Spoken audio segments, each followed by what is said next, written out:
Dari nada-nada yang saya mainkan tadi tentunya Anda mengenali dong lagu siapa itu. Ya, betul sekali, itu adalah penggalan dari lagunya Pas Band. Tentunya kita masih ingat Pas Band adalah salah satu grup band yang cadas lah, grup rock ya, yang di zamannya itu memang memasuki peringkat-peringkat teratas. Nah, kita tidak tahu bagaimana kabarnya lagi tuh teman-teman di Pas Band. Tapi lagu-lagunya tentunya sudah sangat melekat di hati kita.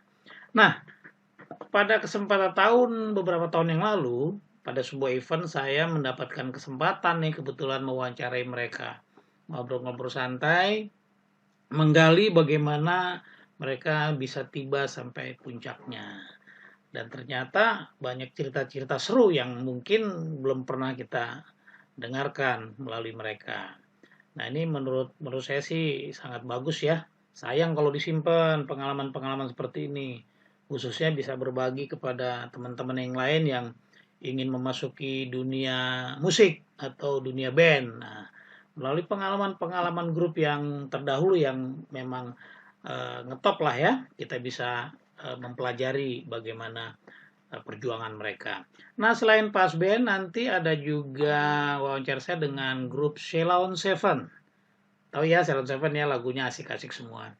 Nah, melalui Sheila on Seven nih kita bisa sama-sama belajar bahwa katanya, kata Duta, hidup itu harus berani bermimpi. Tapi jangan terus-terusan mimpi katanya, harus berani juga mewujudkannya. Ya, luar biasa. Nah, pengalaman-pengalaman seperti ini perlu kita contoh, perlu kita lihat lah. Karena memang untuk mencapai puncak itu tidak mudah.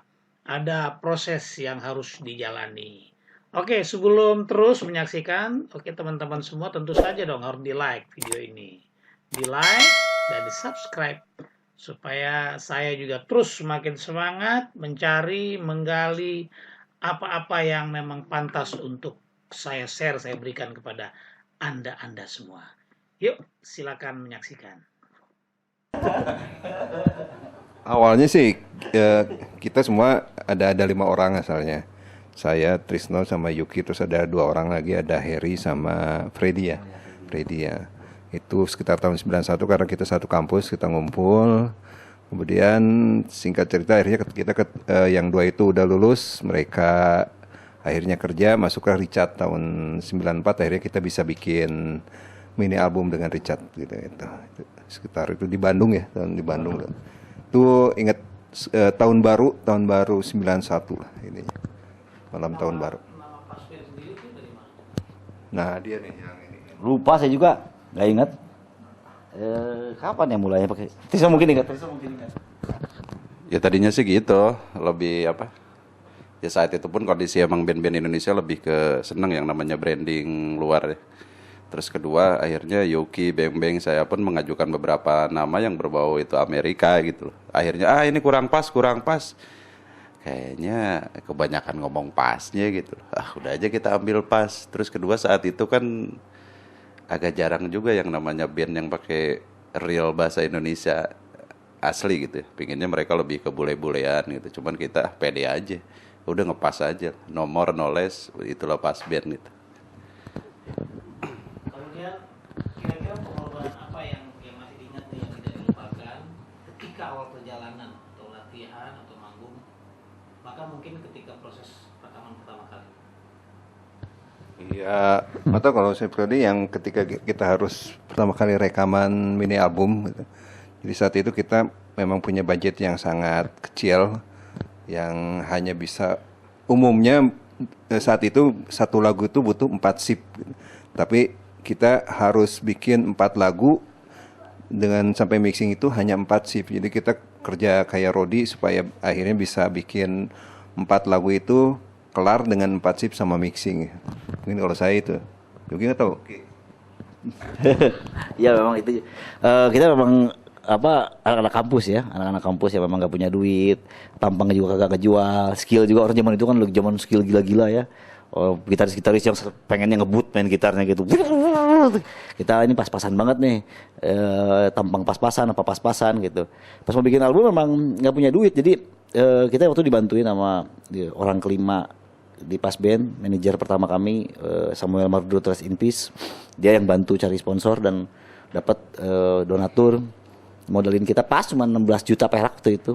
Jadi itu mesti masuk studio hanya 4 shift aja. Jadi kebayang nggak 4 shift tuh betul-betul yang kita cita-citanya pengen ngerekam satu album gitu, tapi cuma punya 4 shift.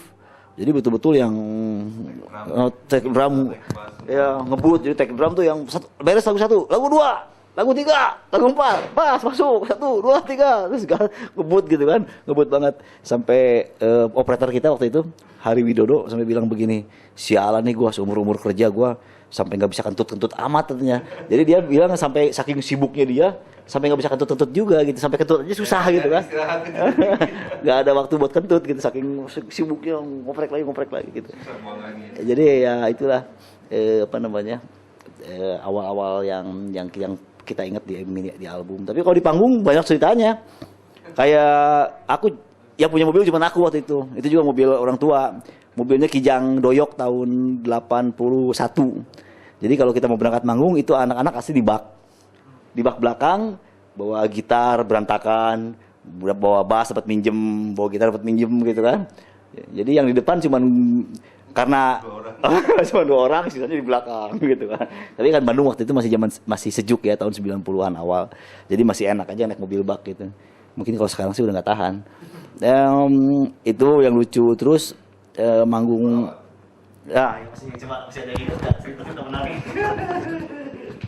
Iya, lebih ke ini sih kalau saya pribadi lebih ke musik sama fashionnya si Pas sendiri ya.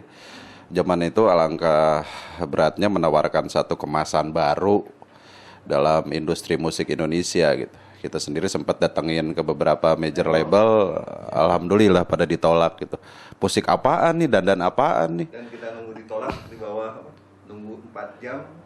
Nunggu 4 jam di bawah, akhirnya kita pengen tiduran di bawah mobilnya dia. Kita gelar koran, tiduran di situ. Nunggu 4 jam begitu kita boleh masuk. Hanya butuh waktu 2 menit buat dia ngomong, wah ini nggak bisa nih musik seperti ini buat ini. Ya itu yang alhamdulillahnya ternyata ini salah satu mimpi kita berhasil. Yang namanya beda itu indah ya. Terus jangan menyerah. Mungkin prinsip kita dulu pun do it yourself, jangan menyerah gitu. Kok kalau kita lihat saat itu pun tren musik kan tetap acuannya itu musik-musik western juga gitu loh. Cuman kita juga ke musik western begini kok nggak boleh gitu. Itu kan kok nggak adil ya. Beberapa orang label tuh gitu kita bawain rock versi kita ya. Versi apa kalau menurut istilah Yuki yang rock terkontaminasi kali Pas tuh itu. Akhirnya setelah penolakan itu kita sendiri berembuk lagi dengan bantuan beberapa teman dekat kita. Ya kita bisa mewujudkan mimpi itu ya. Kita bikin musik dan fashion dengan gaya kita sendiri. Itu ya. Dalam kurun waktu berproses, ketika prestasi itu udah ditangkap tuh, menurut Akang semua nih, mudah nggak sih perjalanannya?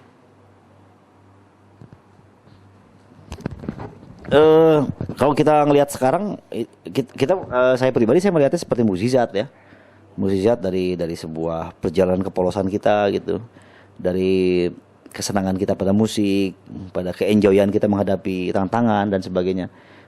Begitu itu lewat semua kita merasa ini mukjizat itu. Kalau dilihat gambar ke belakang, itu jalanannya ancur-ancuran. Jalanan kita di belakang tuh jalannya ancur-ancuran, lewat jalan butut, lewat jalan jelek, lewat jalan sempit, berkelok-kelok, naik gunung, turun gunung gitu. Tapi setelah kita melihatnya sekarang, kita melihatnya seperti mukjizat. Kalau buat aku pribadi seperti itu. Jadi ternyata kepolosan kita, kenaifan kita, relasi teman-teman semua mau bantu hingga membuatnya menjadi sebuah perjalanan yang mungkin kalau mesti dipikirin, kalau kita dulu sebelum berangkat mikirin rutenya kayak begini nih, pasti kita udah malas duluan gitu. Tapi karena kita naif dan polos dan pede gitu kan, cuek aja, penting bersenang-senang, dan ternyata perjalanan itu luar biasa. Nggak tahu Bang punya apa? Ya sama, amazing juga sih. Lebih ke agama nggak apa-apa ya. Kita kayaknya yakin Tuhan sayang ke kita ya. Kamu ada aliran baru bener gitu, bikin begitu, yuk let's do it gitu.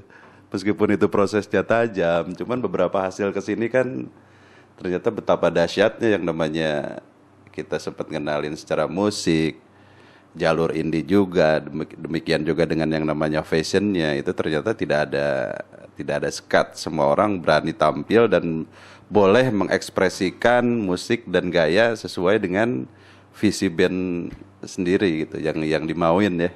Lebih ke situ sih, amazing man. Ya, sama mungkin bahwa pengorbanannya susah, emang susah gitu. Tapi ya alhamdulillahnya kita bisa buktikan bahwa apa yang kita mau, apa yang kita ingini dengan keyakinan kita, dengan usaha kita, semua itu pasti ada hasilnya gitu. Dalam kehidupan pas band saat ini itu kan ada uang, popularitas, dan persahabatan. Kira-kira mana yang lebih penting? Dan ketika ada konflik di antara teman-teman tuh bagaimana sih cara menyelesaikan? Kita memang sebetulnya 4 orang yang berbeda ya, sangat berbeda. Mungkin secara prinsip bagaimana memandang kehidupan juga sangat berbeda. Tapi mungkin karena perbedaan itu kita jadi saling ngisi, kekurangan, kelebihan. Setiap orang punya kekurangan dan setiap orang punya kelebihan. Itu mungkin yang saling ngisi yang membuatnya kita tetap jalan sampai saat ini. Kalau saya pribadi saya percaya memang kita dibangun dari fondasi yang sangat baik. Kita lahir di kampus, kita juga dididik dalam lingkungan yang cukup intelek, terus bermain musik juga karena bukan alasan kesukaan yang sifatnya tipis gitu, miskin visi gitu, tapi memang sangat syarat dengan visi yang sangat baik dan bagus gitu. Bagaimana musik itu harus berperan di masyarakat, bagaimana lirik itu bisa memberi inspirasi buat banyak orang, dan itu ternyata jadi karena fondasi yang sangat baik ini membuat kita masih berdiri sampai saat ini. Jadi kita memang lahir di waktu yang tepat, di tempat yang baik, di tempat yang bagus, dan kita memang lewat perjuangan yang cukup tight waktu itu, waktu muda gitu kan, hingga membuat daya eratnya yang memang sangat luar biasa. Makanya bisa sampai terjalin sampai saat ini. Bagaimana mengatasi masalah? Nggak pintar-pintar juga kita menghadapi masalah gitu kan. Banyak masalah-masalah yang nggak terselesaikan. Jadi memang bagaimana setiap orang belajar dari pelajaran-pelajaran hidup yang kita alamin gitu, dari persoalan yang kita hadapin. Bahkan nggak sedikit buat saya pribadi pengalaman di band ini saya bawa pulang ke rumah. Bagaimana saya menghadapi istri, bagaimana menghadapi anak dan menghadapi lingkungan di rumah dan sebagainya, itu pelajaran-pelajaran dari sini gitu. Jadi banyak hal sekali yang sebetulnya yang jadi energi, nggak cuma musik, nggak cuma kerja, nggak cuma popularitas dan uang gitu, tapi jauh dari itu gitu. Bahwa energi musik ini memang luar biasa buat kita berempat. Salah manajemen juga. Jadi kalau tadi dibilang lagi bahwa popularitas, uang maupun persahabatan, kita bukan ini aja, kita bukan hanya merasa bukan hanya sahabat aja, tapi kita udah merasa saudara gitu. Jadi kalau kita menjunjung tinggi masalah popularitas, kita udah pecah dari dulu gitu. Kalau kita menjunjung tinggi masalah uang, kita pasti udah nggak ada ya, karena masalah ini. Tapi karena eratnya persahabatan menjadi persaudaraan, itu yang membuat akhirnya tetap kita masih ada sampai sekarang gitu. Ya benar sih persahabatan itu ya. Soalnya kalau saya sih berasa alhamdulillah di Sipas itu tidak ada egoisme dalam menciptakan karya, ya mangga gitu. Cuman kalau egoisme dalam pengertian leadership kayaknya aduh, saya besar kalau nabian ini. Saya dapat beberapa networking, beberapa hal karena sosok kakak-kakak saya, saudara-saudara saya juga di situ gitu. Kita punya uang pun kalau itu bikin kita egoisme, jadi istilahnya lupa ke teman, lupa ke orang-orang yang telah banyak membantu Sipas. Aduh, pikir-pikir dulu lah. Kayaknya persahabatan deh yang bisa menciptakan itu uang dan bisa menghandle di saat kita nanti tenar pun ya. Tapi ke situ. Jadi kalau kesuksesan itu sendiri buat Mas Ben, apa yang sukses? Sebetulnya ya mungkin juga karena kita tumbuh dari kampus ya, jadi sadar betul bahwa seniman itu tempatnya sangat mulia gitu. Kalau di Indonesia saking mulianya sampai ada banyak istilah untuk seniman, ada pujangga, ada bestari, ada apa gitu kan. Itu kita sadar betul pada itu gitu. Bahwa seniman-seniman itu cahaya di kegelapan, ketika masyarakat itu dalam keadaan gelap, seniman yang mesti jalan paling depan gitu kan, memberi lampu gitu. Itu kita sadar betul pada proses itu. Jadi buat kita kesenian, seniman dan musik itu bukan cuma kaset, bukan cuma beken, bukan cuma tenar, tapi jauh lebih dari itu gitu kan. Bagaimana kita memberi inspirasi lewat sound gitar, memberi inspirasi lewat beat, lewat sound, lewat groove, lewat soul, lewat lirik dan sebagainya gitu kan. Makanya selama kita berada di jalan itu, kita pede sekali gitu. Mau apapun yang kita hasilkan gitu, kita pede sekali gitu, cuek aja. Lagi musik begini musimnya musik Melayu, cuek aja gitu kan. Buat kita itu tidak inspiring gitu kan. Banyak hal yang bisa kita kerjakan untuk menjadi inspiring music dan sebagainya gitu kan. Jadi kita memang kita merasa belum sukses karena saya pribadi banyak kekecewaan terhadap fans Pasben, pasar gitu.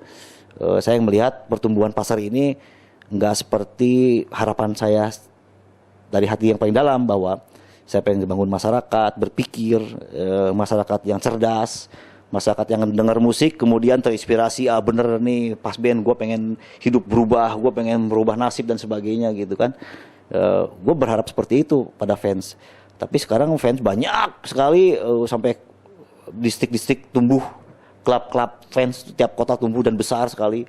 Ribuan orang berkumpul nonton musik Pasben main dimanapun mereka datang gitu. Tapi saya nggak melihat itu sebagai sebuah perkumpulan cerdas ya. Ada yang cerdas, ada yang sukses. Bagaimana mereka terbangun, kayak di Serang ada sebuah komunitas namanya pasar distrik kalau di Serang tuh lupa namanya, distrik Serang pokoknya ya. Itu sampai bikin tambak, anak-anak bikin tambak, panennya dipergunakan untuk teman-teman yang ngerti perikanan, dikerjain di situ. Bikin salon, bikin salon, ada yang ngerti cukur rambut, bikinin salon. Ada yang ngerti perkebunan, bikin perkebunan, nyewa kebun, terus rame-rame itu pakai uang organisasi. Saya pribadi memang berharap tumbuh pasar itu seperti itu gitu, nggak cuma dengar musik tapi mereka juga terinspirasi dan berbuat banyak untuk kehidupan.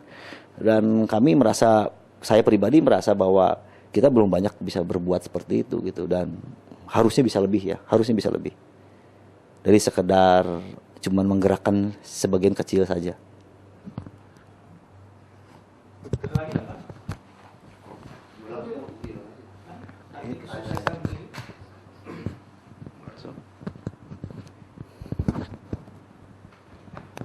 Ya sukses itu sih beberapa hal sih nggak tahu, saya seneng aja. Beberapa itu our dream come true ya, lebih ke visi musik, lebih ke visi fashion.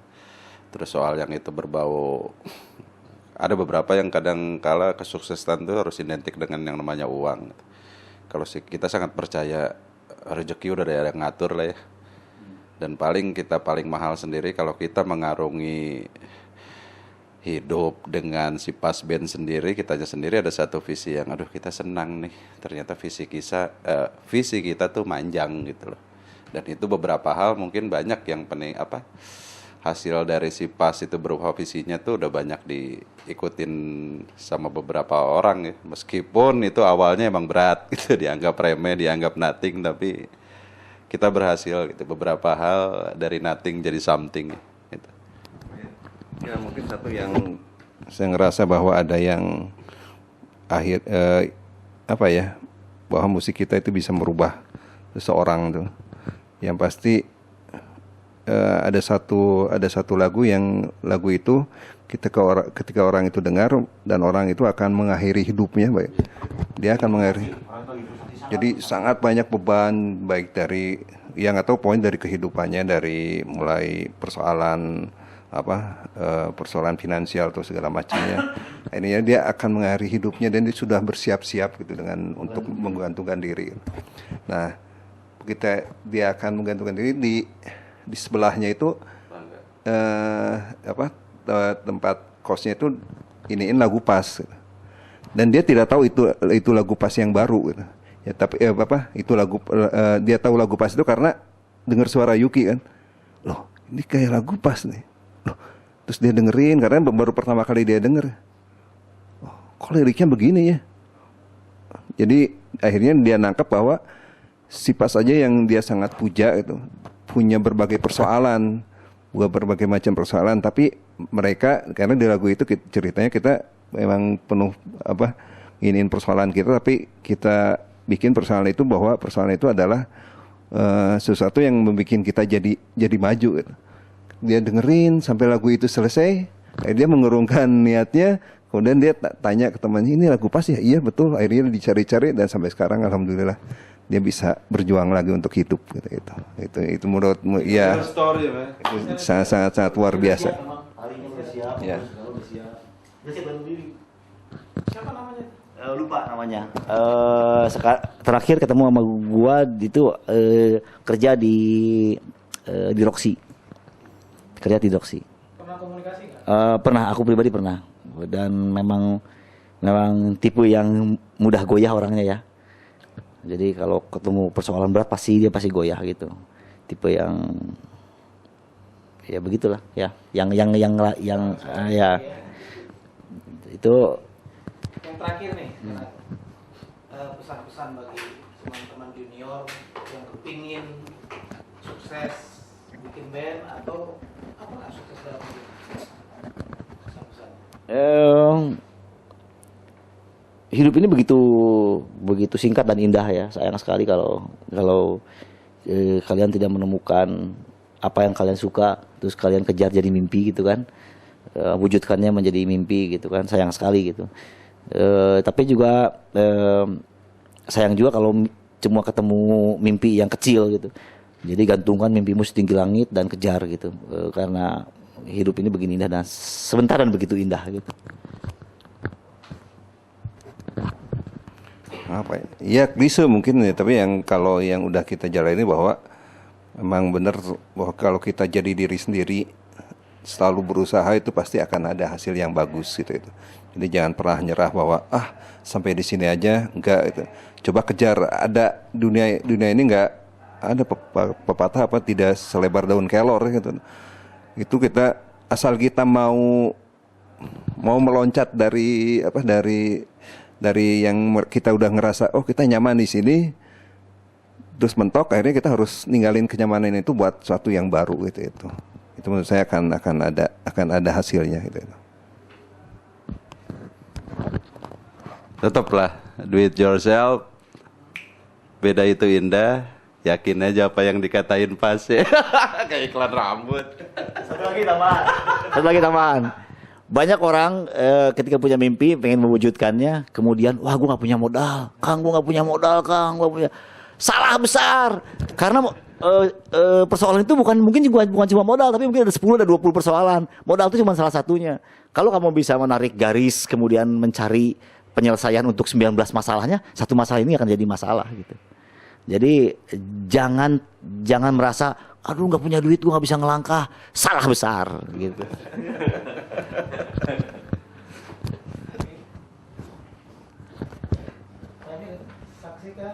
Ya. Kami Pas, saksikan kami di Gudang Garam Merah Spekta Fest 2011.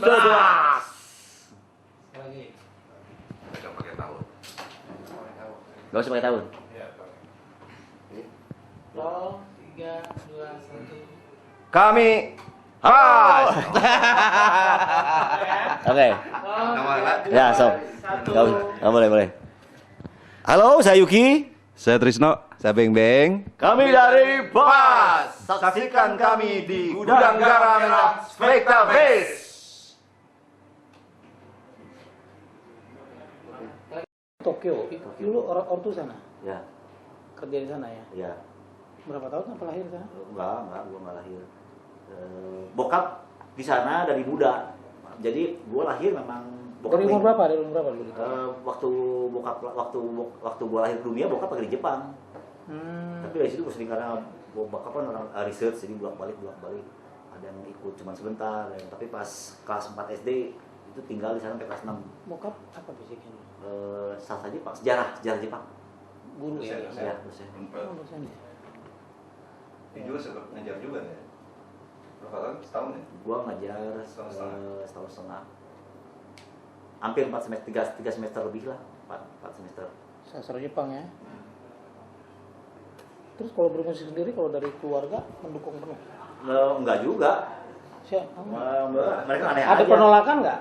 Mereka aneh aja karena sebetulnya gua kan nggak serius-serius amat main musik. Gua malah orang tua tuh nyemplungin gua ngegambar dari kecil. Gua ngegambar terus walaupun pernah les gitar, pernah les apa itu cuma sebentar gitu, nggak ada yang serius. Dan banyak bandelnya daripada lesesan gitu-gitunya. Jadi memang mereka aneh banget begitu pengen serius gitu kan, serius banget gitu. Kenapa jadi serius gitu kan, mereka aneh banget. Ortone.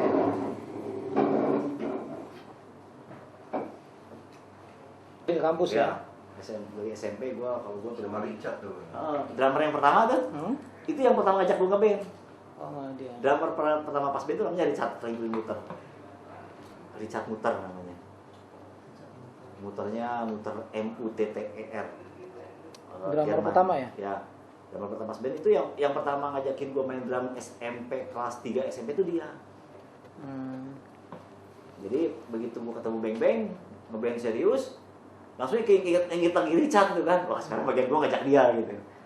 Jadi pas band versi pertama tuh versi pertama recording tuh memang sudah ada Richard Muter. Padahal dia tuh bukan teman kampus. Karena drummer pas band yang pertama tuh anak kampus tuh anak peternakan, Harry namanya. Dia paling tua di antara kita. Kampusnya di mana kan? Unpad Pajajaran. Ya. Terus ketemu, udah yuk ngeband-band gitu ya? Ya, Saya sama-sama ketemu dia sejak dia lahir. adik kakak. Oh. Ketemu dia sejak dia lahir. Beng-beng ya panggilannya ya? Ya. Dari remaja juga panggilannya beng-beng. Enggak, saya di rumah namanya panggilannya Wawa. Nama aslinya Bambang. Bang-bang ya. Bambang. Wawah gini. Ya, Wawa. WA H. Oh, ada kakak ya. Emang kalau ini bermusik sendiri memang udah ada basicnya kan? Ya, Bapak dulu selain pegawai di pegawai negeri dia senang nyanyi dan main gitar. Jadi sama temen-temennya di sela-sela ininya main keroncong gitu. Jadi kayaknya yang ngalir ke anak-anaknya. Artinya kalau Dan dari keluarga sih mendukung banget ya. Ya. Artinya nggak masalah ya. Dan yang ngesatuin dengan dia main musik. Jadi aku tuh karena deket kan cuma setahun ininya. 2 tahun Jarak. kurang itu jaraknya 2 tahun. Jadi di rumah itu udah kayak anjing dan kucing. Yang anjing gimana? Apa? Yang anjing gimana? Wah, si anjing. Jadi wah ribut gitu itu. Sampai mau diapa-apain udah dikasih jampi-jampi apa, dikasih minum. Ini minum dulu ya, minum begitu keluar wah gitu.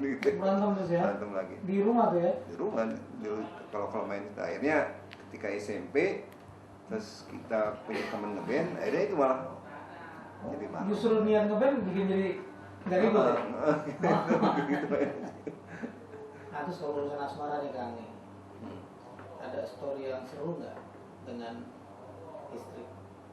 Kalau gue seru banget. Hubungannya lancar-lancar atau memang ada backstreetnya sedikit? Kan gue mau pacaran dari SMA kelas 1. Siapa?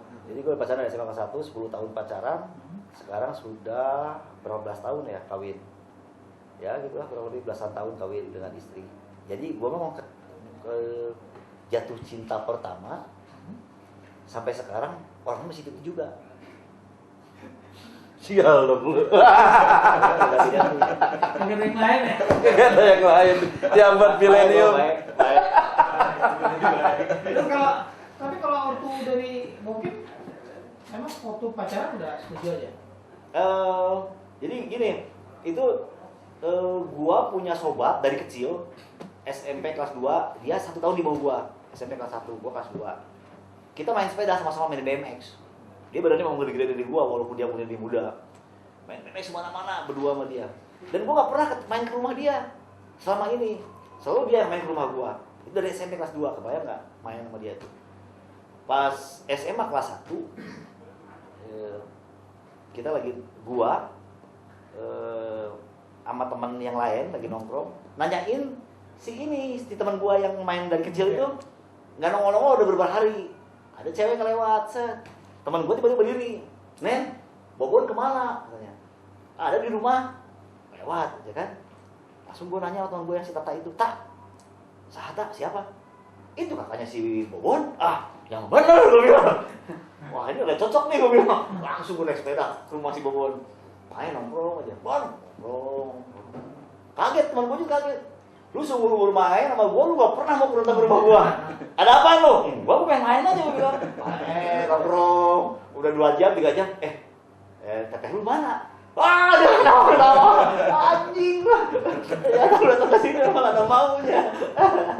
Tapi ternyata bokapnya sama bokap gue satu angkatan.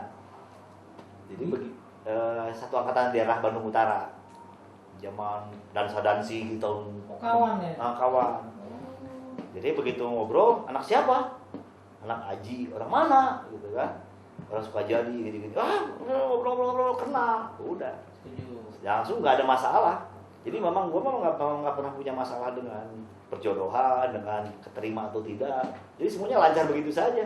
Bini lu jadi masalah.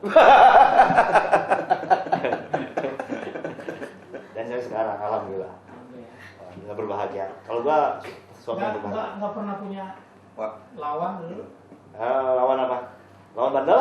Ya, saingan lah, Saingan apa? Saingan cewek? Cowok. Banyak. Banyak. Istrinya Banyak orang cewek gua bintang di sekolahannya. Keren. Waktu deketin pertama dia udah punya cowok. Enggak. Jadi gua tuh memang waktu zaman SMA kelas 1, gua tuh lelaki gembel paling gembel yang nyamperin rumah. Karena dia rumahnya di rumah kakeknya di depan sekolahan. Dan rumahnya orang terpandang di daerah Ciamplas, orang terpandang, beken lah, keluarga terpandang gitu. Itu yang kalau malam minggu yang datang tuh zaman itu masih zaman Wonder ya, tahun 80-an gitu kan. Ya. Orang pakai Wonder, celana musim baggy kayak Mas Boy itu, pakai blazer. Catatan semua. Iya. Pada yang ngapel tuh begitu, pada nongkrong di depan rumah dia. Ngapel gitu kan. Gua mah cuek aja pakai sepeda. Anak BMX gua kan, jadi cuek aja pakai sepeda, keringetan, dekil gitu cuek aja. Tapi gua memang termasuk orang yang dari kecil pede ya, jadi gua nggak peduli. Walaupun dia kakak kelas gua, misalnya ada yang nyamperin tuh itu pakai modern, ada anak kakak kelas gua, kakak kelas satu sekolah, dua kelas 2 SMA dia kelas gua kelas 1 dia kelas 2, datang dia, gua cuek aja, ngobrol aja so ini gitu kan, ngobrol gitu kan, dia sampai gerak sendiri, kayaknya ini cowoknya, dia yang mikir gitu kan. Ya ini cowok perasaan baru mulai ngapel juga. Gua so iya aja gitu, datang seorang gitu. Kapan sama siapa gitu kan, ngobrol. Aduh duduk, kayak gua tuan rumah gitu kan, duduk. So belagu gitu kan. Jadi akhirnya dia yang enggak nongol-nongol lagi. Iya, dia mundur ya. Dia yang mundur gitu kan. Jadi Itu anak band tuh. jadi apa namanya? Hal-hal yang begitu memang selesai karena kepedean aja sebetulnya sih gua cuma tipe yang kepedean. Cakep agak coba kan? Cakep agak. Istri siapa namanya kan? Istri namanya Neni Febrianti. Neni. Double N pakai Y, Febriantinya Febri Anti. Nah, kalau saya akan ini gimana? Apa itu? Urusan Asmara. zaman dulu. Yang mana Ki? Banyak kok dia. Yang paling berkesan. Apa ya? Apel jauh kali ya? Lebih jauh ya? Iya. Ke sana ke Medan. Oh, istrinya orang Medan. Enggak. Karena Banyak Katanya sebelum nikah gimana? banyak ceritanya. banyak ceritanya. Enggak, tinggal mau dipotongnya belah mana aja. Ini sebelum-sebelumnya. Atau yang sudah sama bini sama yang sudah-sudahnya juga nggak bisa. Kan semua cowok bangsat, men. Makanya gua kagak demen cowok. Udah bebeng aja deh. Beresiko ceritanya. Sudah tinggi.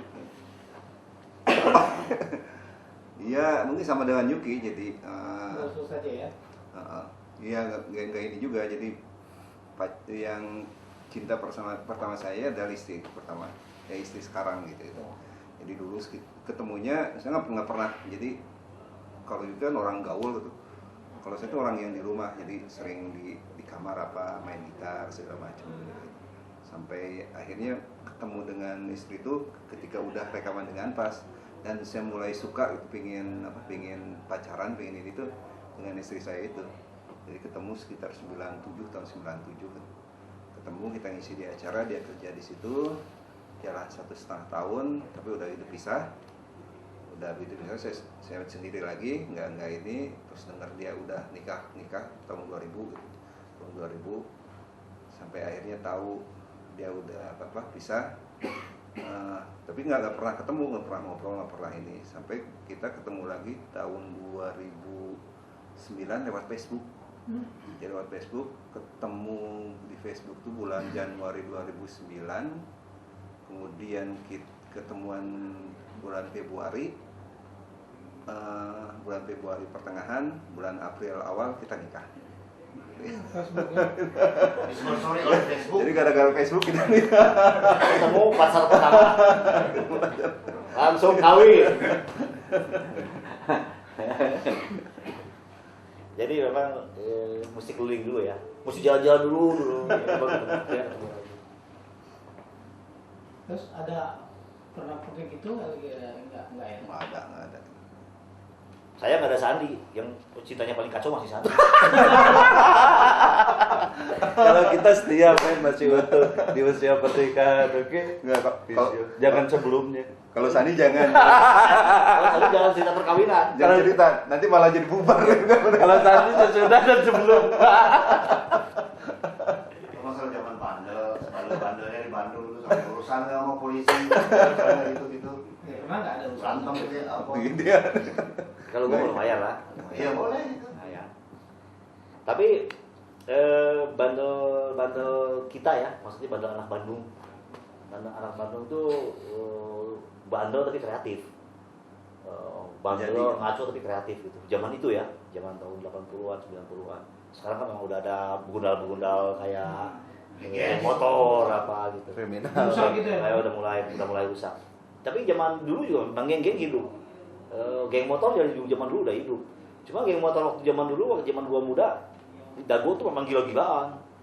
Balapan gitu kan sampai kebalik, sampai menikmati gitu di tempat. Tapi memang enggak mereka mereka lebih memilih karena itunya gitu, karena persaingan motornya, karena ngoprek mesin, tuh gila-gilaan tuh Lembang nggak pakai rem gitu kan. Wah, gila-gilaan gitu.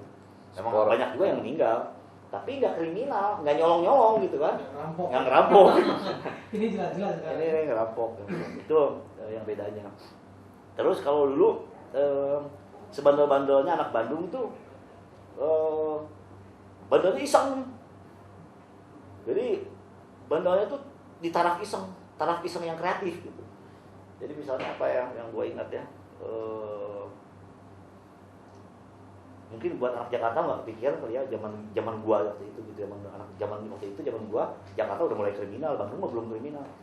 Nah, tukang beca lagi naik nih jembatan, pakai motor pelan-pelan, dicubit pahanya, kecil banget, gitu kan, teriak tukang beca, anjir, kita ketawa-tawa semua gitu kan. Jadi memang kadang isengnya tuh tinggi, tapi ingin bikin sesuatu gitu, bikin sensasi lah, bikin apa gitu. Jadi kebenaran seperti itu ya.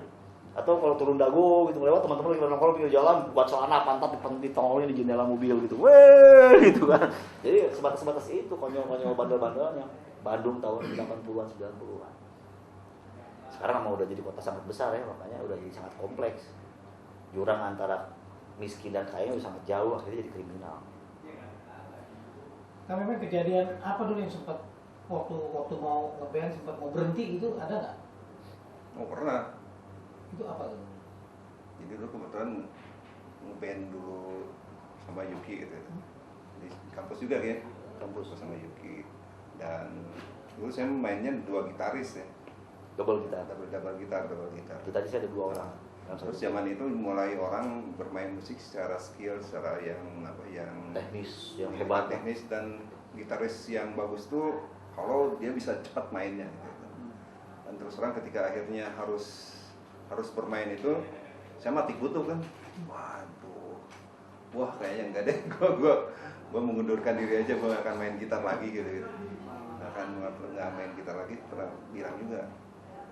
Cuma alhamdulillahnya saya punya teman yang gitaris ini yang dia ngomongnya, ya kalau lu hanya bermain mengejar skill aja, ngapain lu main musik katanya. Lu main musik tuh dengan hati aja, yang penting senang, lu mainnya gimana udah. Ya, akhirnya itu yang membuka mata. Iya juga ya, ditambah lagi ketika akhirnya gabung dengan Richard, dengan Yuki, dengan Krisno, ketika saya bermain, mereka nggak pernah komplain. Mereka asik-asik aja. Jadi ketika kita bikin lagu, saya sampai nanya, bener nggak main gitar gua? Kata Richard, oh udah asik kok. Yuki bilang udah enak. Krisno bilang, wah udah, emang mau diapain lagi gitu. Itu yang akhirnya, oh ternyata ini ya, kalau akhirnya kita jadi diri kita sendiri, itu nggak susah gitu main musik gitu. Dulu berhenti main musik karena saya memikirin orang lain, bikin orang lain lebih jago, ya udahlah gitu. Itu yang ngebuka mata, ternyata jadi diri sendiri itu udah sangat. Kalau Kang Yuki? Gue sekarang pengen berhenti. Gue sekarang lagi pengen berhenti. Pengen berhenti? Iya. Lebih sibuk. Aku lagi di taraf kekecewaan yang sangat terhadap musik Indonesia. Hampir di semua lini persoalan musik sekarang buat gua dalam kondisi yang terparah, buat kehadiran seniman dalam arti sebenarnya ya. Orang sekarang udah nggak beli CD, orang sekarang udah nggak beli kaset, orang sekarang udah nggak mentingin lagu enak, lagu bermutu atau tidak bermutu. Mereka cuma beli ringtone kok, cuma mereka beli ringtone. Orang perusahaan rekaman juga pada bangkrut, nggak mau bikin CD, nggak mau bikin kaset. Orang karena di perusahaan rekaman beranggapan bahwa udah nggak ada orang yang dengerin lagu utuh tuh, udah nggak ada. Dengerin lagu utuh satu band. Zaman gua muda ya, kalau gua suka band ini, gua beli albumnya, gua bongkar, gua dengerin soalnya. Kenapa ya orang ini bisa main musik kayak gini? Gua pengen tahu latar belakang karya, gua pengen tahu latar belakang pekarya, gua pengen tahu latar belakang sosialnya, kenapa karya seperti ini harus lahir. Sekarang nggak ada orang dengerin musik kayak gitu. Anak-anak gua pada les musik semua nggak ada yang peduli soal persoalannya seperti itu gitu kan. Mereka cuma sedang satu lagu, asik nih lagu, dengerin, kulik, beres, buang gitu. Albumnya nggak peduli gitu. Jadi sekarang memang zamannya orang udah nggak seperti dulu. Itu buat gua sebuah kehancuran ya, sebuah kehancuran moralitas berkesenian yang gua percaya gitu, bahwa gua membuat sesuatu yang diambil dari latar belakang endapan, pengalaman batin dan kehidupan gua jadikan karya, terus gua hadirkan ke orang banyak berusaha mengerti ada apa di balik karya ini, dan mereka ngambil nilai-nilai yang bisa diambil buat kehidupan mereka. Sekarang nggak ada orang seperti itu dengan musik. Itu satu. Yang kedua, gua sangat kenyang dengan pertunjukan panggung, dari mulai panggung kecil kelas RT RW sampai kelas besar seperti Adrenalin atau Busan Rock Festival di Korea. Kita punya schedule di bulan 8 ada Tokyo Summer Sonic dan Fuji Rock Festival. Kita di bulan 8 ada rencana itu. Nggak tahu nih gara-gara tsunami apakah acara itu di cancel atau tidak. Semua panggung-panggung itu dari mulai yang kecil sampai yang besar semuanya menyenangkan, semuanya punya pengalaman menarik gitu kan. Tapi bagaimana sebuah pertunjukan itu dihadirkan itu jauh lebih penting buat gua. Bagaimana sebuah pertunjukan yang bagus, bermutu, promotor yang serius, lighting yang kawin dengan musik, dengan beat, dengan sound, panggung yang hadir dengan detail yang dipikirkan sangat. Bagaimana engineer bekerja maksimal, menghadirkan sound yang maksimal di semua lini petunjuk penonton gitu. Itu jauh lebih penting buat gua. Setelah apa yang kita alamin, makin kesini industri pertunjukan makin tidak mandiri, makin hancur. Kalau tahun 90-an, tahun 96, 97, pas band itu bisa manggung dengan promotor anak SMA gitu atau anak kampus bikin acara, nyewa nyewa pas band 6 juta, 7 juta, sound 5 juta perak, panggung sebagainya itu cuma 20 juta beres gitu kan. Bikin pertunjukan panggung pas band besar dan orang beli tiket nonton pas band. Orang beli tiket 25.000, 5.000 orang terkumpul dengan mudah. Jadi uang 50 juta, 40 juta itu bisa didapat dengan mudah. Jadi semua hidup, bandnya hidup, sound systemnya hidup, lightingnya hidup, promotornya hidup. Dan mereka nggak mementingkan kepentingan sponsor. Mereka menghadirkan bagaimana pertunjukan ini bagus ditonton dan orang suka dengan pertunjukan itu. Sekarang enggak. Sekarang nggak ada pertunjukan kalau nggak dibayar sama rokok. Kalau gua tahun 90-an berteriak di depan panggung, begitu naik ke panggung gua masih bilang terima kasih malam ini kalian datang malam ini buat gua, buat kita Mas Ben. Selalu itu kalimat yang gua keluar.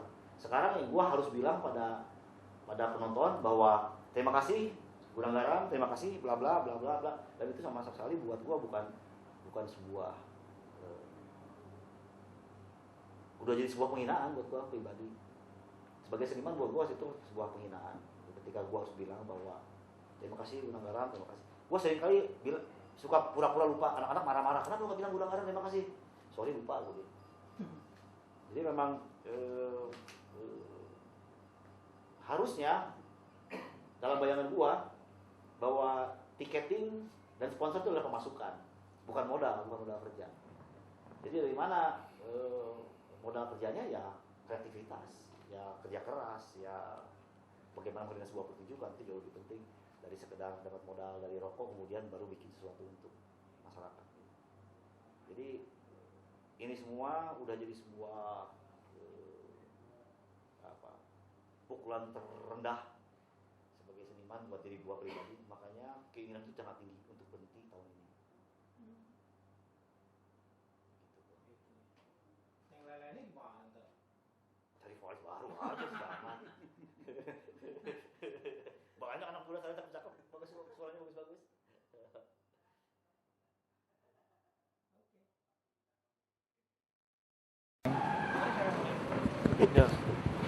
Oke. Awalnya Konon pada suatu waktu Sheila on 7 itu ada sebelum Sheila on 7 itu kembali ke sebelum Sheila on 7 ada band namanya Y Gang. Y Gang itu ada Adam, ada Sakti, ada Duta sama Agung sebagai drum. Awalnya Y Gang adalah ya kita anak-anak SMA yang sama-sama punya hobi musik. Kita ngejam di studio, kita suka mainin lagu yang kita suka aja waktu itu.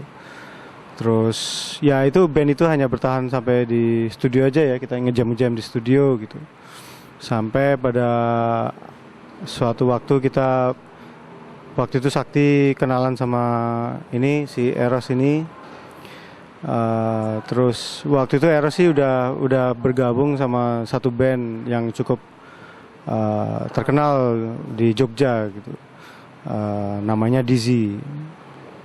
Waktu itu ada sama Ica Jikustik, sama Adit Jikustik. Terus waktu itu karena dia sebenarnya kan juga ya sepantaran kita lah, kita masih SMA gitu. Terus ya udah waktu itu Eros sama Sakti sempat kepikiran yaudah kita aja bikin band aja yuk. Sakti bilang oke aku punya teman-teman kok, punya teman-teman ya saya Adam sama Duta gitu. Enggak, masih SMA ini masih SMA kelas 1. Terus akhirnya pertama kita ke studio, kita ada teman satu lagi si Anton yang main drum gitu. Main drum, kita main di studio, kita main-main aja lagu-lagu yang kita suka gitu.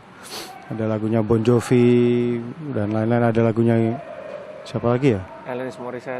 Alanis Morissette gitu. Ada ya pokoknya band-band yang kita sukain waktu itu gitu. Terus setelah kita ngejam yang pertama itu baru nih waktu mau bayar studio ini kita oh iya kita mau bayar studio nih, oh iya bandnya namanya apa ya, bandnya kita kasih nama Sheila. Kenapa namanya Sheila? Karena sebenarnya Sheila itu sebenarnya nama orang sih, nama orang yang waktu kita seperti dihubungkan oleh si nama itu, nama orang itu. Jadi waktu saya ingat sebelum si Sheila ini teman saya waktu SD, terus adik kelasnya dia juga. Sosok Sheila itu ada. Ada, nyata. Ternyata. Ya teman nyata. Terus saya ingat waktu sebelum, mungkin waktu itu udah kenal ya. Aku belum kenal ya.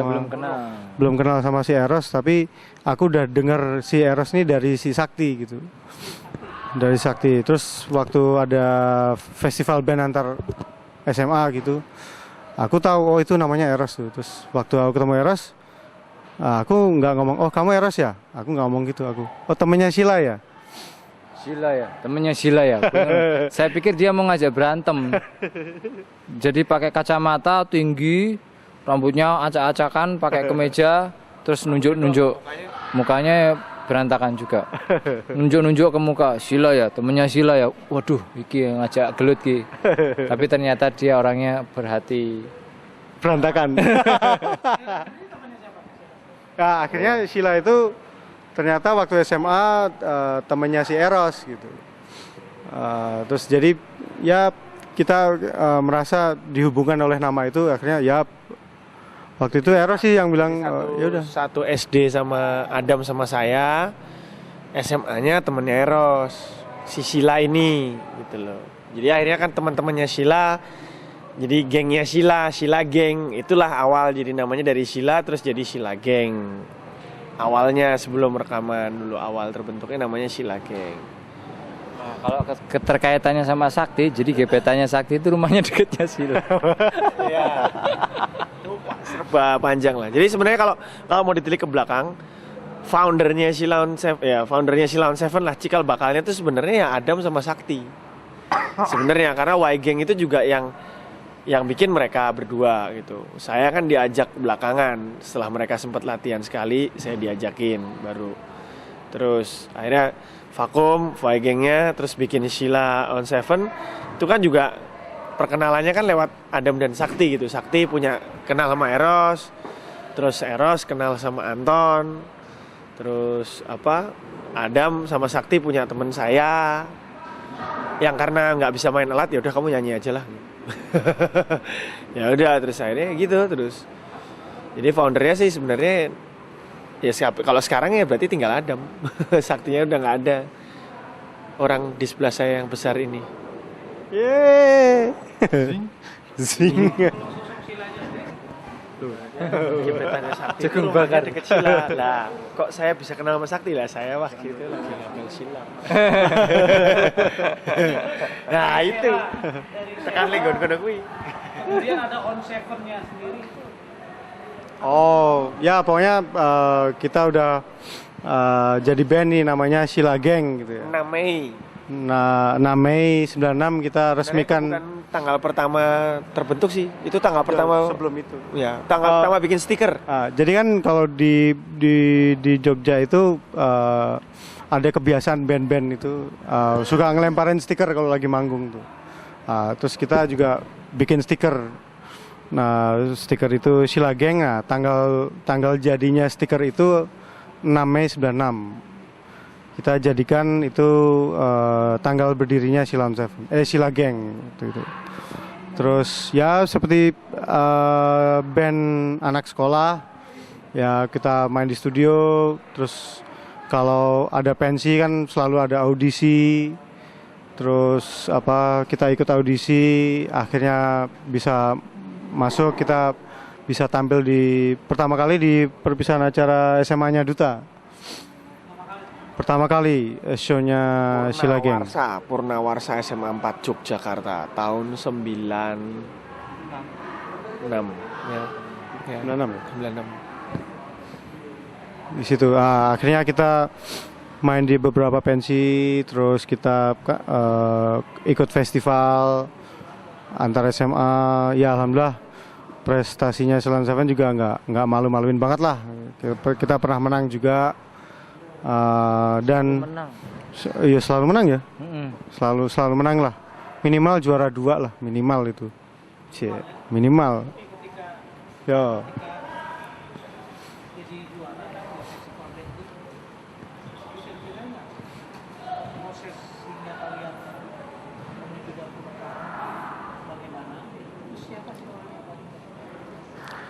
Jadi kan waktu zaman kita ngeband dulu itu di salah satu radio ada satu program yang menampung band-band yang mau Punya lagu. mau memperdengarkan lagunya sendiri gitu. Jadi kita tinggal nyerahin demo, nanti lagu itu akan diseleksi oleh mereka dan disiarkan di masih Sheila Gang waktu itu. Terus apa namanya? Jadi hadiah dari festival atau honor kita manggung itu nggak pernah kita bagi, pasti kita tabung buat bikin demo gitu. Kita tabung buat bikin demo dan kita masukin ke program itu.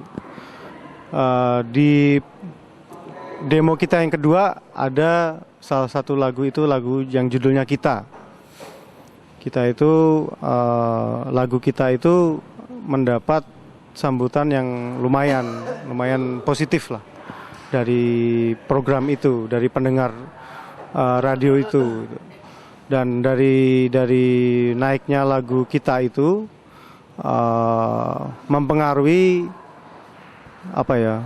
Jadi Sheila Gang itu mulai mendapat undangan manggung gitu. Jadi mulai banyak tahu di Jogja. Orang mulai banyak tahu Silon Seven. Jadi acara-acara SMA undangnya Silon Seven, Sheila Gang segala macam. Awalnya dari situ sih sebenarnya. Ya, dan itu kita diundang karena kita punya hits lagu sendiri. Kan biasanya yang senior-senior kita sebelum itu diundang karena mereka performnya keren, tapi membawakan lagu orang gitu. Kalau kita udah maksudnya bawain lagu orang ya, tapi tetap yang ditunggu lagu kita sendiri. Jadi dari situ kayak muncul rasa percaya diri. Oh, kalau Jogja bisa suka, Indonesia mungkin bisa juga suka gitu. Dan akhirnya ya itu memutuskan buat ke Batavia. ya artinya kita ya coba yuk kita kalau mau lagu kita untuk diperdengarkan lebih luas lagi, wah berarti kita harus ke Jakarta untuk cari label gitu. Ya akhirnya itu yang bikin kita nekat untuk ke Jakarta. Nekat gitu. Sendiri, Eros sama Adam. Jadi setelah kita lulus SMA terus ada, kalau zaman kita dulu kan namanya UMPTN. Setelah UMPTN selesai alhamdulillah lulus. Lulus SMA kan? Lulus. Ya, UMPTN-nya nggak semua. Saya enggak. Terus akhirnya karena ya mungkin sebenarnya kita ya pasti kita pengen berangkat semua lah ke Jakarta gitu. Cuman waktu itu ya selain uangnya cuman cukup buat memberangkatkan 2 orang ini, saya sama Eros. Oke, kita bawa demo, kita bawa waktu itu profile bandnya kita bawa ke Jakarta gitu. Waktu itu kita naik kereta ekonomi ya. Kereta ekonomi. Sakti nganterin. Oh ya, kita itu juga sempat ngumpulin alamat label, terus apa namanya, itu ada satu orang yang ya berjasa ya buat awalnya Silon Seven itu, namanya Mas Anton. Dia sebenarnya dulu waktu itu dia posisinya kerja di radio itu. radio yang itu, radio yang dia punya chart buat band-band indie itu loh. Dia kerja di situ dulu awalnya, di Jogja. Sehingga dia waktu itu juga sering awalnya kita akhirnya memohon kepada beliau untuk jadi manajer karena semenjak ya ada lagu kita segala macam tuh banyak tawaran kerja itu dari beliau. Karena beliau orang radio kan. Jadi ada acara apa, beliau bilang mau main nggak gitu. Akhirnya kita juga mutusin, oh ya, kayaknya beliau pas jadi sosok manajer buat kita. Akhirnya beliau lah jadi manajer dan waktu itu ya itu nanya ke beliau alamat label di Jakarta itu apa aja gitu. Dan ya waktu itu sampai Ang berangkat Eros sama Adam karena emang yang ya itu tadi selain uang cukupnya buat berdua, tapi yang dapat izin juga mereka berdua gitu. Saya masih harus berkutat untuk meyakinkan ibu saya bahwa ya orang tua saya sama orang tuanya Adam sama sih sebenarnya basicnya akademis kan. Jadi kayaknya butuh saya nggak tahu kalau Sakti ya gitu, butuh cara meyakinkan yang lebih lah kepada orang tua bahwa jalan yang coba dipilih ini akan ada segala macam konsekuensinya lah gitu. Jadi saya waktu itu belum dibolehin, saya dibolehin akhirnya dilepas, istilahnya diberikan restu tuh mungkin kira-kira 2 minggu sebelum keberangkatan ini. Jadi setelah kejadian Eros sama Adam nawarin ke label, terus pulang ke Jogja, kebetulan di label kita yang sekarang ini memang mereka memberikan janji dalam waktu 2 minggu akan ngabarin, akan memberi kabar iya atau enggak gitu. Dan beruntung juga waktu itu Adam sama Eros juga meskipun mesti bikin janji tapi akhirnya ketemu ya. Ketemu langsung sama Pak Yan waktu itu produsernya di Sony Music. Terus oke, kita kabarin 2 minggu lagi gitu. Setelah 2 minggu ternyata dikabarin beneran oleh, jadi sempat nawarin ke beberapa label tapi yang ngabarin Sony. Sony Music ngabarin, Pak Yan nelpon langsung waktu itu ke Adam sore jam 4 sore. Kita mau nonton Slang ya, saya lagi nyamperin Adam mau nonton Slang mau ke Jogja kan, Slang mau main di Jogja. Saya lagi naik motor datang ke rumahnya Adam mau nyamperin dia nonton Slang. Pas mau berangkat tiba-tiba ada telepon itu. Terus kita disuruh ke Jakarta, gitu. Iya, yippee-ki-yay. Jadi sama Pak Yan dibilangin bisa nggak besok berangkat satu band. Kalau kemarin kan saya cuma lihat kamu berdua, Eros sama Adam. Saya mau lihat semua satu band. Sama punya lagu lagi nggak gitu? Selain yang kemarin dibawa. Punya Pak. Padahal lagunya ya yang dibilang punya itu banyak yang belum jadi sebenarnya. Jadi langsung akhirnya juga ngebut juga gitu. Pokoknya asal bilang ada Pak, punya Pak gitu mereka. Terus akhirnya kesampaian deh, ya itu saya direstui berangkat ke Jakarta tuh kira-kira 2 minggu sebelum akhirnya saya berangkat ke Jakarta satu band itu. Ya saya direstui, akhirnya ya beneran dah. Itu kita bikin demo live, terus rekaman, terus teken kontrak. Habis teken kontrak, kita masih nambah lagu lagi untuk waktu proses terakhir sebelum berangkat rekaman tuh kita masih nambah 4 ya? 6. Barangannya Dani bro. Dan kan terakhir berangkat pertama itu 6, terus tambah 8. Tambah 8. Terus tambah 6 lagi kalau nggak salah. Iya, jadi yang sebenarnya lagu Dan itu masuk di kloter terakhir sebenarnya. Kloter terakhir lagunya gitu. Kayak ada bilang tadi kan ada 3 kali kan kita setor lagu. Jadi kalau kita itu yang udah termasuk di yang pertama. Terus akhirnya itu rekaman lah kita tahun 98 dengan segala macam mimpi. Maksudnya mimpi dalam artian ya kita hampir setiap band-band senior yang datang ke Jogja itu kita pasti nonton gitu. Dan kita istilahnya segitu senengnya lah sama musik. Ngeband tuh seneng banget. Nonton band juga kita sering bareng-bareng. Kontrak kita nggak baca ya, langsung. Ya, waktu itu kita ya anak kecil, ya apa sih yang ada di benaknya anak umur 18 tahun waktu itu? Saya meskipun angkatan sekolahnya lebih tinggi, saya di atasnya Adam, Eros, Sakti, Anton, tapi saya umurnya nomor 2 paling muda sebenarnya. Jadi ya kayaknya di antara anak-anak tuh nggak ada yang lebih dewasa juga gitu. Meskipun waktu itu ada Mas Anton juga ya, cuman kita yang lebih yang udah nih pokoknya tekan kontrak, rekaman deh pokoknya udah. Kita lihat albumnya ada di toko kaset tuh udah seneng banget lah gitu. Ya udah rekaman ada 2 studio sih di daerah Hayam Muruk sama di Pluit.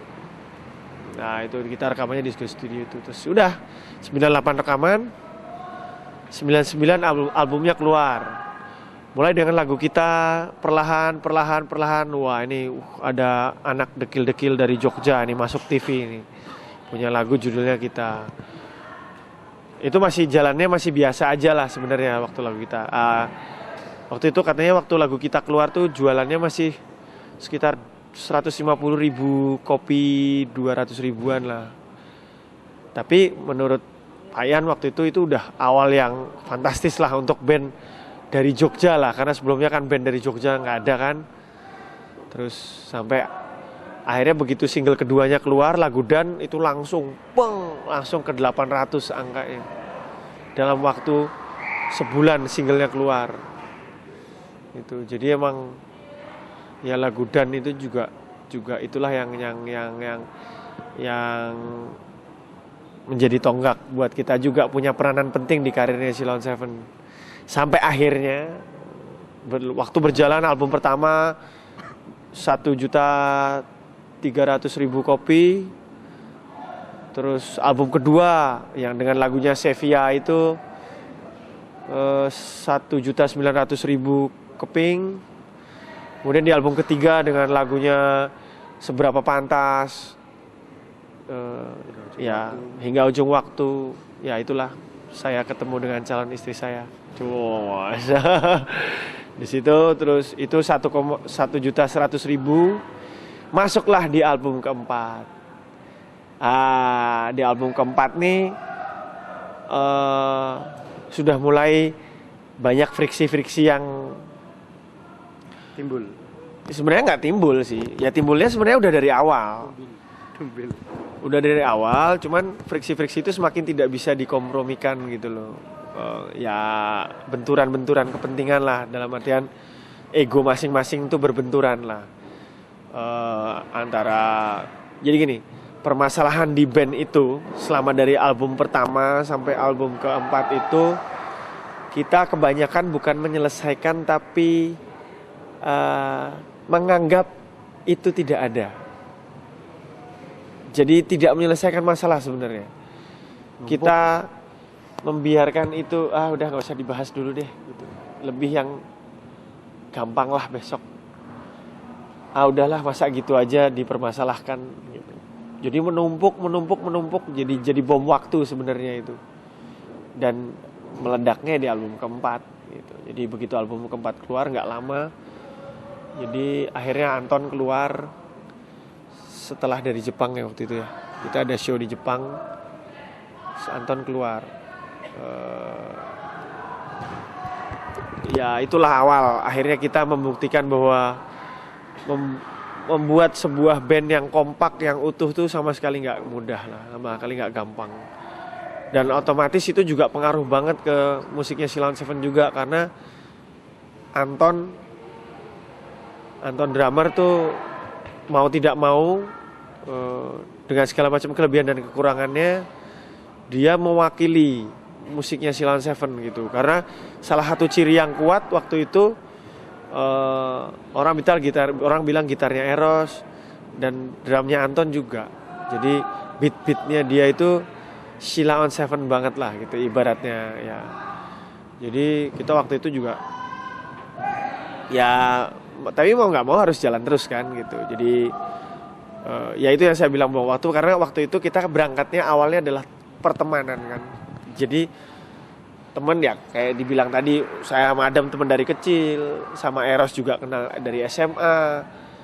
Jadi lebih ke yang teman dulu gitu loh, yang bukan dari teman kerja terus jadi teman, tapi dari teman terus jadi teman kerja. Itu yang, dan apalagi kita orang Jawa kan gitu, orang Jawa yang kadang-kadang kalau suruh saklek agak susah gitu. Kita ada istilahnya ewuh pekewuh kalau di Jawa itu, enak nggak enak itu tuh gede gitu. Jadi kadang-kadang batasan antara temen dan teman kerja itu tipis gitu. Jadi kadang-kadang kita nggak bisa bedain gitu. Harusnya kan saatnya jadi temen kita main bareng. Saatnya jadi teman kerja ya harusnya kerja kan gitu. Profesional kan. Kalau kerjaan nggak beres ya nggak peduli lu temen apa bukan. Harusnya ada sanksi kan gitu. Cuman kan kita kadang-kadang ada masalah juga. Aduh, masa gitu aja sama teman sendiri aja masa dipermasalahkan sih. Padahal itu menumpuk terus gitu. Jadi ya Anton keluar itu kita nggak bisa bilang itu sepenuhnya salahnya dia, nggak. Ya mungkin ada salah kita juga. Mungkin kalau dari awal kita bisa menyelesaikan masalah dengan baik, mungkin hal itu tidak perlu terjadi. Sekarang kita ingin komentar dari masing-masing dari apa yang kira-kira apa yang kurang dan harapannya apa? Ya, iya. Ya.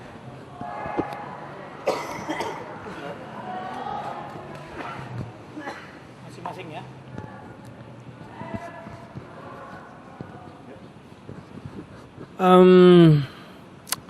Ya sampai saat ini sih sebenarnya Sheila on Seven masih terus belajar dan memperbaiki segala kekurangannya. Maksudnya kalau dibilang mau apa yang kurang ya masih banyak banget gitu, masih banyak yang perlu kita benahin gitu. Untuk ya sekarang udah masuk 15 tahun, berarti kita harus mempersiapkan lagi buat 15 tahun ke depan, 15 tahun kedua gitu. Dan akan ya aku rasa sih akan banyak nanti cobaan yang mungkin akan lebih hebat, tapi ya mungkin belajar dari pengalaman kemarin itu bisa mempermudah jalan kita juga. Ya itu harapannya sih, maksudnya bisa langgeng, bisa ya sekarang kan kita udah sama-sama dewasa, udah masing-masing udah berkeluarga gitu, keluarga kita juga satu sama lain saling jaga gitu. Jadi mungkin ini bukan sekedar anak muda yang main band gitu, tapi lebih ke keluarga, lebih ke band of brothers. Itu mungkin harapannya. Oke, saya mau cerita ada yang kelewat tadi ya. Ya ini juga nantinya akan nyambung ke situ. Jadi suatu hari itu saya lagi main gitar. Ini sebelum saya kenal sama anak-anak ya. Saya lagi main gitar, kemudian ada saudara saya Oscar yang dia satu sekolah sama saya juga. Tiba-tiba dia datang ke rumah saya, dia ambil gitar saya, terus dia bilang, kamu harus ketemu orang ini, ayo ikut saya, dia gitu. Ya udah aku nurut sama dia. Padahal waktu itu saya memang lagi main gitar. Terus di tengah jalan dia cerita, ini saya punya teman dia jago main gitar gitu. Terus ya saya pikir ya, saya nggak ada harapan apa-apa ya, saya mau ketemu aja gitu. Karena memang rumahnya dekat. Waktu itu saya pindah, maksudnya anak baru di situ. Terus begitu naik tangga, terus ke kamarnya si orang ini, ya ini Sakti lagi sholat. Terus saya datang, kelihatan dari jendelanya sama Oscar. Terus dia ketawa kayak membatalkan sholatnya. Weh kamu apa, kan dia temenan sama Oscar kan, saudara saya. Udah terus kita ngobrol, terus dari situ saya tahu bahwa di situ saya ketemu partner yang sepadan gitu. Karena sebelumnya saya nggak pernah menemukan orang yang satu selera musik sama saya gitu. Di situ saya menemukan orang yang sepantaran umurnya, punya selera musik yang nggak jauh beda. Di situ kayak ada sesuatu yang klik gitu. Tapi ada yang aneh juga jadi saya nggak pernah lupa saya membatalkan sholatnya Sakti gitu. Jadi waktu itu dia lagi sholat, terus kita datang, dia jadi ketawa-ketawa. Terus saya nggak inget sih waktu itu habis itu dia ngelanjutin sholatnya apa enggak. Tapi yang jelas waktu itu habis itu kita main gitar lama. Terus itu yang pertama yang selalu saya ingat, gimana saya akhirnya bisa ketemu sama teman-teman yang lain gitu. Jadi berawal dari paksaan saudara saya itu. Terus kemudian suatu hari ternyata dari ketemu teman-teman yang lain, dan kemudian satu persatu ada yang keluar, dan bahkan sakti sendiri pun keluar dan dia memilih jalan, maksudnya dia buat lebih ke rohani, dia lebih ke apa namanya dakwah kayak gitu. Kayak apa ya rasanya, saya mengalami perjalanan hidup yang sangat hebat buat saya gitu, bahwa ternyata sampai pada akhirnya mungkin buat sakti ya apa namanya dia ada di dunia ini ya mungkin ya itulah, maksudnya dia sekarang sudah ada di tempat yang sebenarnya gitu. Dan saya juga. Tapi kalau saya nggak ketemu sakti waktu itu, ceritanya mungkin akan berbeda gitu. Buat saya sendiri akan berbeda. Karena ya itu ternyata dari situ sakti juga bisa ke tempatnya yang dia kepengen. Saya juga ke tempat di mana saya seharusnya berada gitu. Dan sampai hari ini saya nggak pernah berhenti bersyukur gitu ketemu sama begundal-begundal ini, bahwa kalau bukan karena nasib yang mempertemukan saya sama mereka, mungkin saya nggak akan bisa menyelamatkan keluarga saya gitu. Jadi musik menyelamatkan hidup saya, menyelamatkan keluarga saya, dan sampai kapanpun saya akan berterima kasih kepada musik. Saya akan tetap total bermain musik gitu. Saya selalu mencintai musik. Dan itu yang sekarang kita lagi kerjakan. Kita selama kita band udah 15 tahun, tapi kita nggak ada habisnya kita promo, nggak ada habisnya kita jalan darat dari Jogja ke Jakarta dan balik apa segala macam. Ya itu semua karena insya Allah kita percaya itu udah takdir kita ada di musik. Ya itu yang bisa membuat kita langgeng sampai hari ini.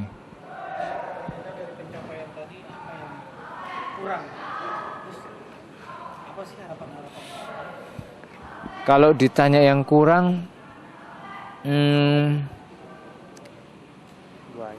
apa ya kurangnya? Gini, ya itu kadang-kadang proses itu perjalanannya lebih kita nikmatin kadang-kadang daripada hasilnya. Jadi umpamanya dulu kita punya cerita yang nggak enak, tapi hari ini itu jadi bahan lelucon gitu. Jadi sebenarnya kalau ditanyain apa yang kurang, kita justru kayak lagi bersemangat buat apa yang akan kita lakukan besok gitu. Apa yang akan kita lakukan besok, terus ya sama sekali tidak menyesali apa kekurangan hari-hari yang kemarin-kemarin, ya itu ya jadi pelajaran aja buat kita. Harapan ke depan yang pasti langgeng itu udah pastilah. Kalau kita sekarang mematok kita sudah 15 tahun, ya kita mencari 15 tahun yang kedua biar lebih solid, dan itu tantangan. Angel lagi. Jadi gini, mungkin mungkin kalau kita ngomong kekurangan atau apa pencapaian, mungkin yang kita capai juga udah banyak. Mungkin yang kalau kita ngomong kurang, kita juga pasti akan selalu kurang gitu. Cuman harapannya setelah kita melewati beberapa tahun ini sampai sekarang udah tahun ke-15, ya harapannya sih kita memang benar-benar bisa belajar dari, kalau memang kemarin-kemarin ada yang salah, kita belajar dari apa yang salah. Kalau memang itu kurang, kita belajar dari apa yang kurang. Dan mudah-mudahan ya kita berharap kita selalu memang berada di jalur yang tepat gitu. Untuk mudah-mudahan kita adalah orang-orang yang memang pengen maju gitu. Kita pengen maju. Alhamdulillah kita memang punya pengalaman yang lumayan banyak untuk mengarah ke sana gitu. Dia intinya adalah mungkin ya itu seperti tadi Eros bilang, ya perjalanannya yang kita harus jalani sekarang gitu. Jadi bukan ya kalau ya itu tadi, kalau kurang ya pasti mungkin ada yang kurang. Kalau yang kita capai ya alhamdulillah ya siapa sih yang mimpi kita band dari Jogja, tadi Duta bilang kita band dari Jogja, kita bisa punya sampai kita punya julukan band sejuta kopi. Siapa sih yang mimpi gitu. Dan orang-orang selalu bilang siapa sih yang bisa seperti itu gitu. Ya, jadi itulah yang mungkin kalau yang dari saya. Ya, ya, ya, ya, ya, ya, ya, ya, ya.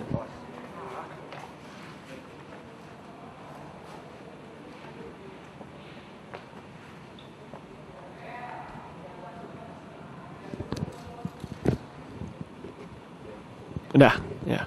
Ya tapi emang tidak bisa dipungkiri sih sisi manusiawi kita sih memang mengharuskan kita untuk selalu punya mimpi gitu. Meskipun jangan kita hidup menghabiskan hidup kita untuk terus bermimpi gitu. Enggak juga gitu, tapi ada kalanya mimpi itu sangat ampuh untuk menjadi bumbu dalam kehidupan kita gitu. Karena ya apa yang kita jalanin sebagai apa yang dibumbui ya kehidupan yang dijalani oleh kita berempat ini gitu, yang dibilang Adam sama Eros tadi, betapa berharganya perjalanan itu gitu. Tapi pasti adalah, kayak saya ingat banget dulu saya tadi udah cerita bahwa kita sering setiap ada band yang main ke Jogja, yang main di Jogja, kita pasti nonton. Dan sering kita kalau pas dapat akses di backstage, kita bisa lihat gitu. Kita kadang-kadang beruntung band pembukanya itu masih teman kita, atau kita pun jadi band pembuka saat itu, jadi band pembuka dari band yang akan tampil gitu. Sehingga kita punya akses di backstage. Kita ngelihat gitu, oh band-band nasional ini gitu, kayak waktu itu kita sempat lihat ada PAS, ada Riff segala macam tuh, kita ngeliat oh mereka tuh kayak gitu di belakang panggung tuh seperti itu, oh ini segala macam. Mau nggak mau bayangan anak muda yang suka ngeband zaman segitu tuh, gimana ya kalau punya drum sendiri, gimana ya kalau punya gitar sendiri, ada kru yang ngurusin alatnya, gimana ya kalau alatnya sebanyak itu gitu, gimana ya, itu pasti ada mimpinya gitu. Terus wah seolah-olah memposisikan bahwa saya sama Eros ada di panggung itu. Ini ceritanya show saya gitu. Gimana nih Ros? Apa segala macam. Kita suka bercanda-bercandaan kayak gitu. Dan ternyata itu ada gunanya bumbu itu gitu. Ternyata bumbu itu juga, walaupun terus setelah menjalani kehidupan nyatanya kan kita juga udah nggak itu udah bumbu aja. Jangan kita hidup terus dengan memikirkan itu gitu. Yang kita pikirin ya yang besok akan kita lakukan apa sih? Bagusin aja dulu kalau manggung.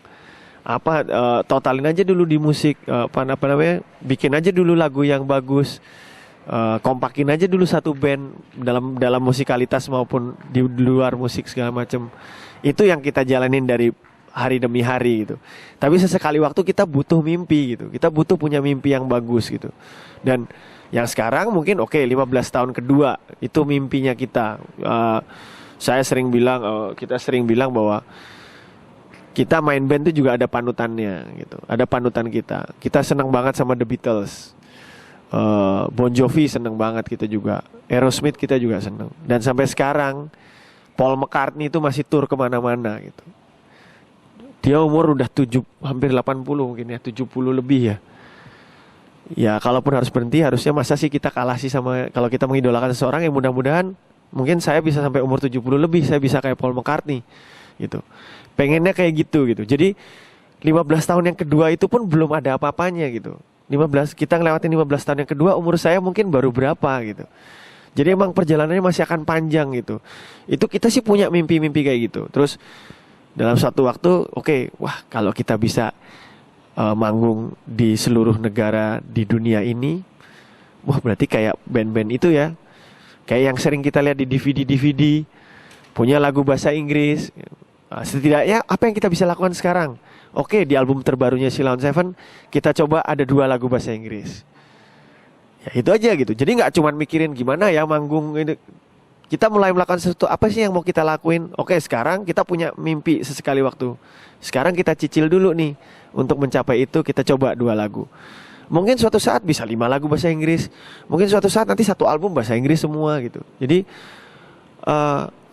itu yang dibilang Eros, yang dimaksudkan Eros. Ya perjalanannya untuk melewati itu yang berharga sebenarnya gitu. Jauh lebih daripada hasil akhirnya nanti mungkin gitu. Yang kayak gitu. Ini belum terakhir. Boleh nggak kasih pesan buat generasi muda ya? Band.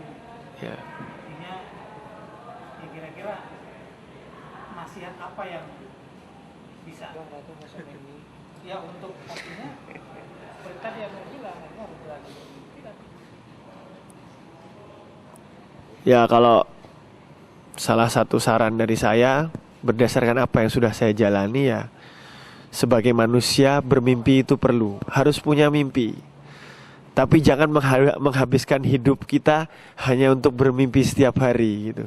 Bermimpi itu boleh tapi sekali-sekali lah gitu. Tapi yang penting sekali-sekali, tapi kan itu bisa diingat sampai kapanpun gitu. Jadi kita jangan hidup dengan bermimpi dan bermimpi terus, jangan.